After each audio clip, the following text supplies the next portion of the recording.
Sino? Pak ang mga tauhan mo! Huwag kayong mag-alala. May humahabol pa sa kanya ngayon. Ako! Remember, ang priority natin ay yung kaligtasan ni Mayor. Kapkapan niyo ang lahat ng lumalabas. Sir, magpapaliwanag po ko, sir. Wala siyang kinalaman! Taas ang kamay! Tanggol, nasan ka na? Malapit kang matapos ang karera. Kailangan makabalik ka dito. Last lap na lang! Mananalo na si Kong! Nakakabawi si Tanggol sa kanya. Tanggol, huling lap na to. Kailangan makabalik ka dito kundi mahalata ka nila.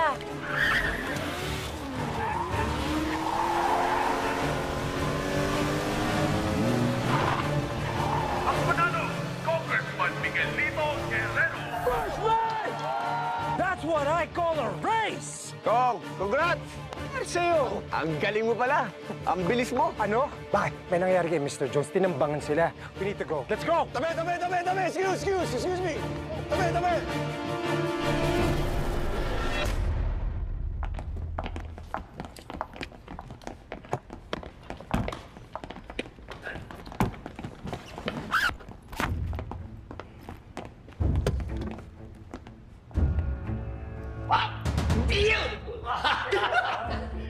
Tanggol, galing mo mag-isip. Galing mo dumiskarte. Lalo mo akong pinabilib. Akalain mo, tuwang-tuwa si Congressman Miguelito at nanalo siya. Hindi niya alam, planado lahat yun. Tapos kitang-kita ko, biglang nag-iba yung tsura niya nung may tumawag sa telepono niya at sinabing tinambangan yung mga business partners niya. Hindi kaya tayo nahalata nun? Hindi. Dahil kasama niya tayo nung nangyari yun. At sa sobrang saya niya sa pagkakapanalo niya sa karera, hindi niya maiisip na tayo ang nagplano nun. Naku, boss, munti nga kami madali. Totoo yun, boss! Ang titingan ng bakbakan eh! Para kang hapunan! Buti na lang talaga dumating to si Tanggol dahil kung hindi namin alam gagawin namin. Hindi namin makukuha yung droga. Kaya tama lang na ikaw ang ginawa naming leader talaga, Tanggol. Ang galing mo! Ang galing mo talaga! Ang galing mo sa katarantaduhan! Nakuha na natin yung droga pabalik. Ang dami pa natin pera! Ay, teka muna. Nagkakasayahan na natin. May kulang lang. Ha? Bulldog, Thanos, Mamam. No problem! Yes! Dali nyo! Secure the Mayor.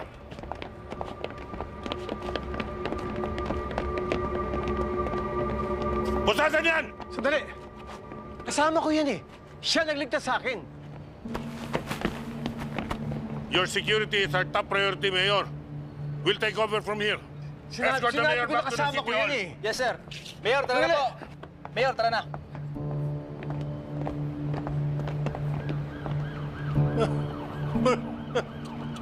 Di magiba. Tignan mo nga naman ano. Isang dating matinong pulis. Ngayon kriminal na. Dali sa presinto yan. Kaya wala akong kasalanan. Hindi ko kasama yung mga tao nagtangka sa buhay ni Mayor. Nagkakamali kayo. Doon ka magpaliwanag. Bitbitin yan. Bilis!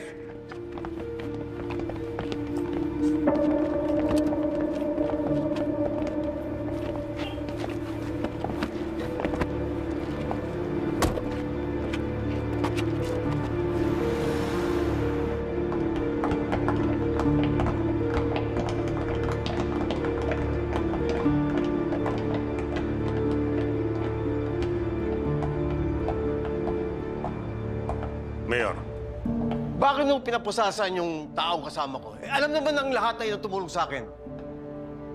ang lahat po ay suspect ngayon, Mayor. Mabuti na nakakasiguro tayo. Iimbestigahan din namin siya. Kung kasabot yung taong yun, hindi mo na ako usap ngayon. Pinatay na ako nun. Alamin nyo kung sino ang may kagagawa nito. Yes, Mayor. Uunahin po namin yan. At huwag kayong titigil hanggang ninyo lalaman kung sino yan. I want a name! Yes, Mayor. Mag-iwan din po ako ng mga ilang pulis para sa security mo. Nasaan si ate? Mayor, Dismiss. Oh my God, Roberto! You're alive? I'm okay, ate. Buti lang meron nagligtas sa akin. I'm fine! Ang lakas naman ng loob nun. Hindi man nila alam kung sinong kinakalaban nila. Meron ka bang nakaaway nitong huling araw, Roberto? Don Julio naman, Kilala niyo kaming mga gerero. Wala kaming kaaway. Patingin niyo ba maupo ka sa posisyon na to kung marami akong kaaway? Bueno, isa lamang ang may kagagawa nito. Kung hindi mo kaaway, isang taong makikinabang sa iyong pagkamatay. Ngayon lang ito nangyari sa mga gerero. At hindi ako papayag na hindi na magbabayad!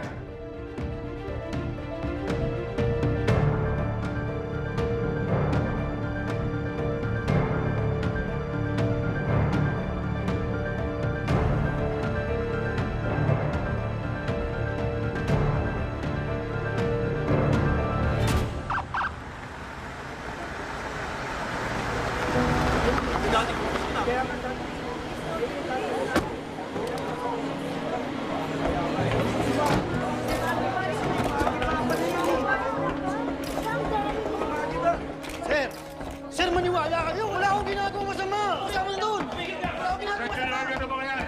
At alamin niyo kung sino nasa likod ng tagapagpatay kay Mayor.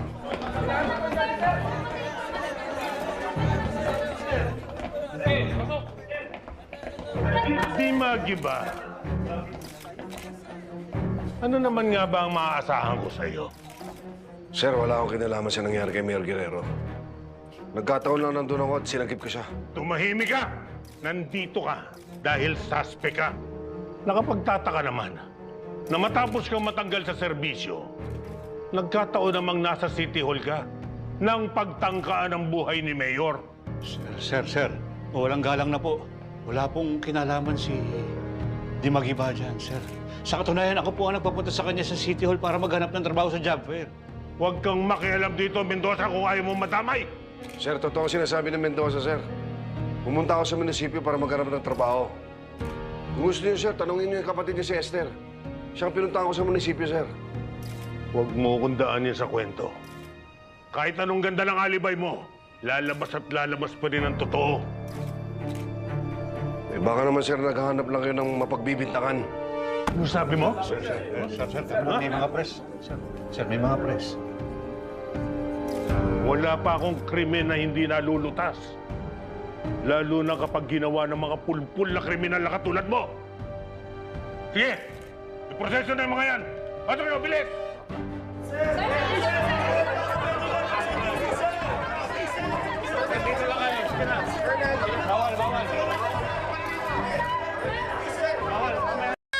Oh! Bakit? Masip pa! Mainit na balita, assassination attempt kay Mayor Guerrero. Iko, isang tangkap pagpaslang sa mayor ng Maynila na si Roberto Guerrero ang naganap habang nagsasagawa ng job expo malapit sa City Hall. Ayon sa otoridad, naganap ang tangkap pagpaslang habang nagtatulumpati ang mayor. Agad namang napatay ng security details ng mayor at tatlong suspect habang may ilang dinakip na hinalang may kaugnayan sa plano. Kagulo sa City Hall, oh! Sana walang masamang mangyari kay Gracia at kay Maki. Na-recover sa lugar ang ilang matataas na kalibre ng baril at mga bala. Patuloy pa rin sa pangalan ng ebidensya. Grabe na ang panahon ngayon talaga, no? Pati mayor, pinagtatangka na. Para matukoy kung sino ang nasa likod ito. Sige po, salamat po. Sir, dito ba dinala yung mga hinuli sa City Hall? Anong pangalan? Mark Benito ho? Oo, nandito siya. Ano ho ang kaso niya? Illegal possession of firearms po. Iniimbestigahan na rin kung kasali siya sa tangkang pagpatay kay Mayor. Hindi po niya yun magagawa. Mabait po yung anak ko. Siyempre po, mabait. Anak niyo eh. Pero Nay, nahulihan siya ng baril. Illegal yun. Maling-mali. Pwede po bang makita siya? Banag! Sir, Samahan mo to kay Benito. sunod na lang po kayo sa akin.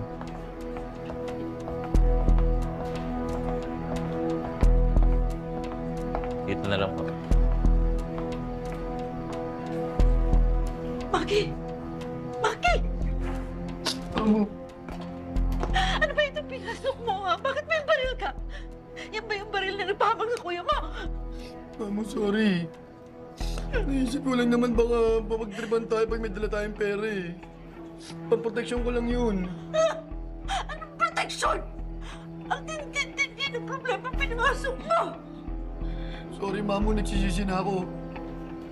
Tulungan mo ako. Ilabas mo ako dito sa loob.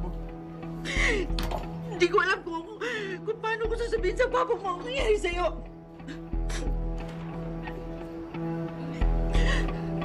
Ilalabas ka namin. Babalikan ka namin dito. Ilalabas ka namin, ha? Sorry, Mamo. Alis ka! Sorry. Kainis ka, Maki. Sorry.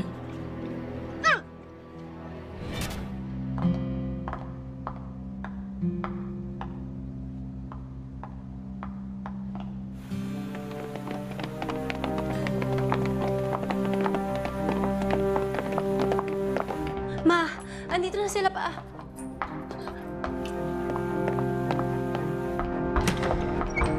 Pa! Pa, are you okay? I'm fine. I'm fine. Ma, we should take you to the hospital! Tony! Ano nangyari?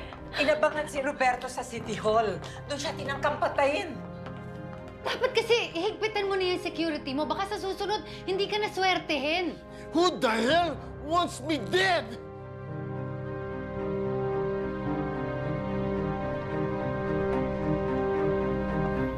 Alamin ko kung sino gumawa nito. Kapag nalaman ko, I will give them hell!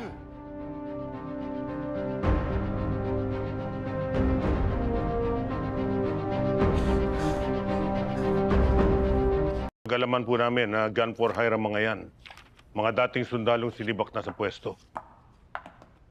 Madaling sundalo, itong galing klaseng tao ko. Anak! Hindi murang serbisyo nito.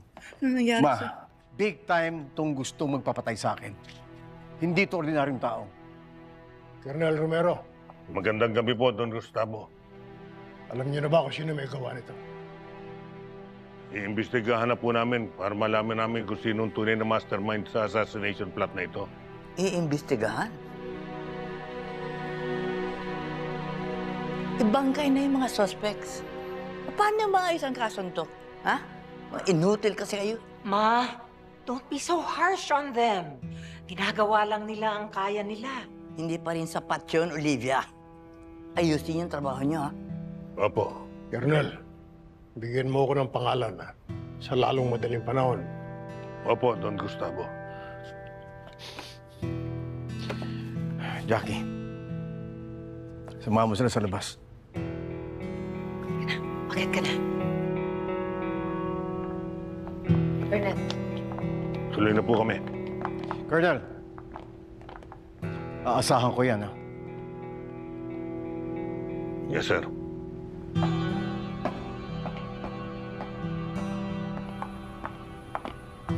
Colonel, thank you sa tulong ninyo, ha? Timbrehan nyo na lang kami kung meron kayong mga bagong malaman. Yes, ma'am. Colonel, Yes, ma'am. huwag saan yung kalilimutan na ang anak ko ang naglagay sa iyo sa pwesto mo. Dapat silbihan mo siya. Nakakaya naman. Shut up! Lahat kayo. Si Roberto ang pinaka-importanting tao sa lungsod ng Maynila. Huwag kayong tatanga-tanga. Yes, ma'am. Colonel. Tuloy na po kami.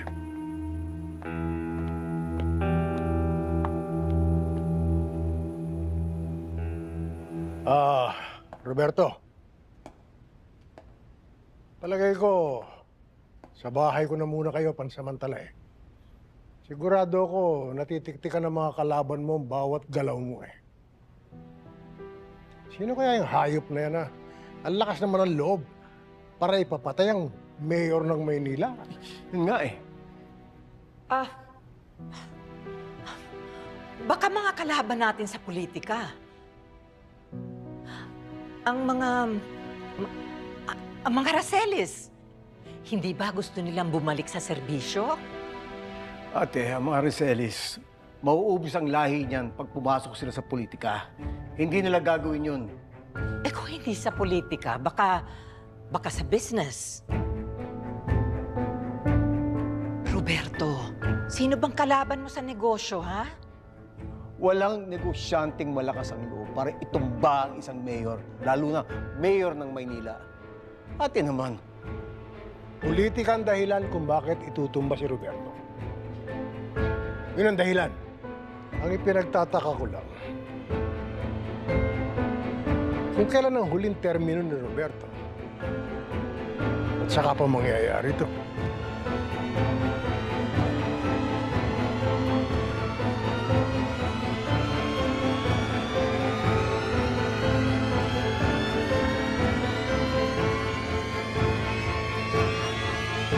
Sa mga kwarto ni Miguelito at Erica, ha? Yes, ma'am.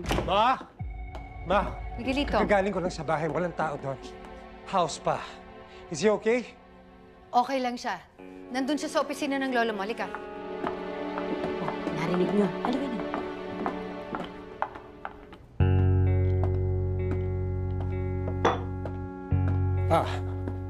Lolo. Paano balitaan ko ang nangyari? Kamusta kayo? I'm good. Sabi ng lolo mo, dito daw muna tayo. Ligtas tayo dito. Mag-aayos na ako ng gamit. Maraming salamat, Lolo. Pa, do you have any idea kung sino may pakana na ito? Wala akong maisip na kalaban natin. Pero kailangan mas mag-ingat tayong lahat ngayon. Dahil meron tayong kalaban na hindi natin kalala. Ikaw, Miguelito, magiging mainit ang mata nila ngayon sa'yo. Dahil ikaw ang papalit sa akin. Tanggol, paano pag nag-imbestiga si Congressman Miguelito at malaman niya na tayo may kagagawa nun? Hindi niya malalaman yun. Malinis ang trabaho natin. Sinigurado ko na walang CCTV doon sa lugar. At sinigurado nating patay lahat ng foreigner para walang tumistigo. Dapat humarap agad tayo kay Congressman. Para kasi pag nalaman niyang umiiwas tayo, paghihinalaan niya tayo. Huwag kayo mag-alala, boss. Kakaibiganin ko siya. At magpapakabait ako sa kanya para hindi niya maisip na may kinalaman tayo sa nangyari. Dapat kitain na natin siya agad bukas at alamin natin kung ano nangyari sa mga kasamahan niya para hindi siya makaramdam. Paiikutin natin si Congressman Miguelito sa mga palad natin. Para sa lahat ng mga transaksyon natin, hindi niya namamalayan na tayo ang tumitira sa kanya. Hindi pa nagsisimula ang kampanya natin. Napakarumi na nila makipaglaro. Asahan mong mas lalo pang dudumi yan habang papalapit ang eleksyon. O, kumusta na kayo ni Tanggol? I closed the deal with Tanggol with the investors, Lolo. Para habang nagkakarera kami ni Tanggol, may pumatay sa mga investors. Hindi pa namin alam kung sinong gumawa. Sandali. Nangyari yan during the event race ng mga Montenegro? Merong hindi tama. Mukhang may kinalaman ng Montenegro sa nangyari, Roberto, huwag mo pag-iisipan ng ganyan ang mga kaalyansa natin, ha? Papa, malaki na nakataya. Malay natin. Sinasaksak na tayo ng harap-harapan ng mga kalaban. Hindi pa natin alam.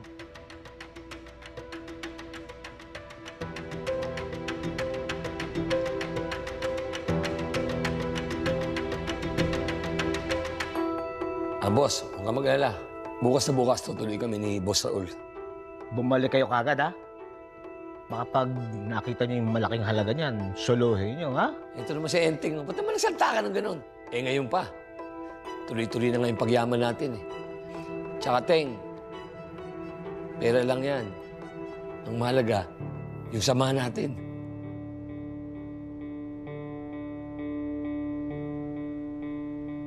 Huwag ka mag-alala, Teng. Matagal ko nang kilala yan.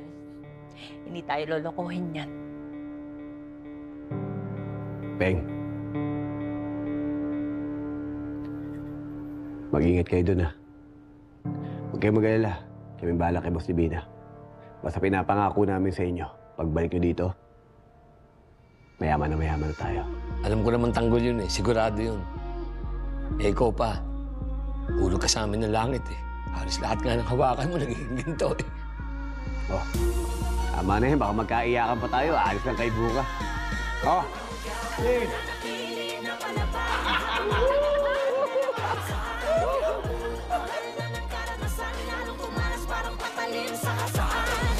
Hindi siya nagtangka sa buhay ko. Alabasin mo ito ngayong gabi.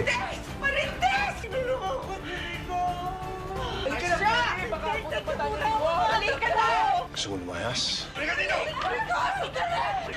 Halika! Kasama sa'yo! Bakit si Marites? Lumayas ka na! Kano ba yung pagpiansa kay Kuya? Sigurado ako malaki. Magagancho tayo. Saan tayo magagancho? Sa Quiapo. Ubusin nyo na yung kape nyo para makapunta tayo sa Dimas. Mas madami tayong madadali kung maghiwa-hiwalay tayo. Kailangan natin mag-ingat. Malaking pera ang dadali natin. Baka mamaya masalisiyan tayo. FPJ's Batang Quiapo. अस्सलामुअलैकुम व्यूअर, सब लोग कैसे हैं? I hope कि आप लोग ठीक होंगे। तो दोस्तों, आज मैं एक नई वीडियो के साथ आप लोगों की पेश खिदमत हूँ। बहुत से लोगों का सवाल था कि आप लोग जो है वो यूट्यूब पर वीडियोस बनाते हैं, यूट्यूब के लिए वीडियो बनाते हैं कि यूट्यूब चैनल किस तरह मोनेटाइज होता है, यूट्यूब चैनल किस तरह बनाया जाता है, लेकिन आप फेसबुक के बारे में नहीं बताते। तो दोस्तों, फेसबुक जो है उसकी मोनेटाइजेशन पाकिस्तान में बंद है। आप कर सकते हैं इलीगल तरीके से, लेकिन लीगल तरीके से बंद है।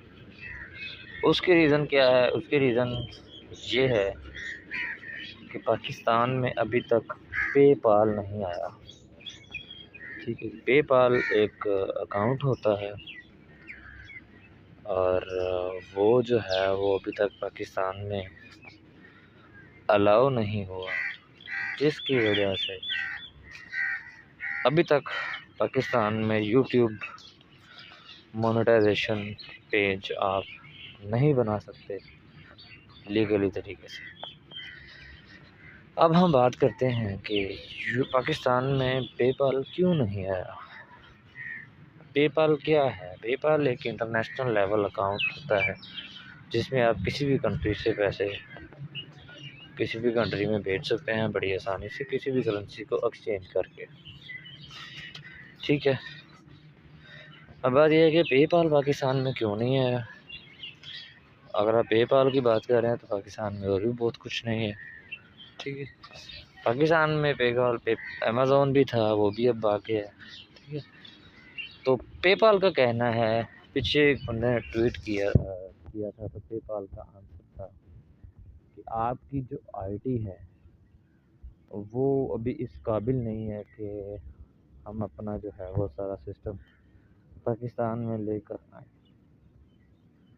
दोस्तों, इस बात का हमें पहले से ही पता है कि पाकिस्तान आईटी के लिहाज से अभी बहुत पीछे है और हमारा पड़ोसी मुल्क इंडिया इस लिहाज से बहुत आगे जा चुका है। हर किस्म की जो है वो कंपनी वहाँ पर पैसा लगा रही है और बिजनेस कर रही है, लेकिन हमारी बदकिस्मती ये है कि पाकिस्तान में हमें अभी तक ऐसा कुछ नहीं मिल रहा।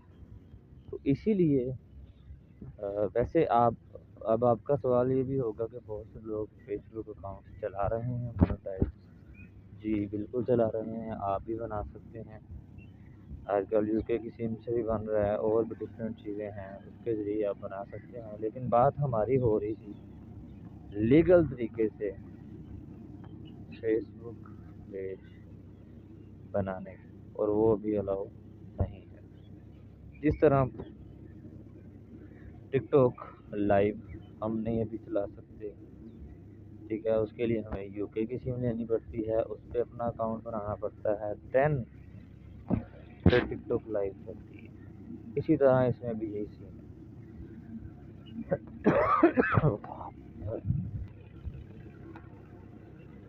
दोस्तों, इसके अलावा और भी बहुत सी चीज़ें हैं जिसमें पाकिस्तान बहुत पीछे है। जैसा कि पाकिस्तान में यूट्यूब का कोई ऑफिस नहीं है।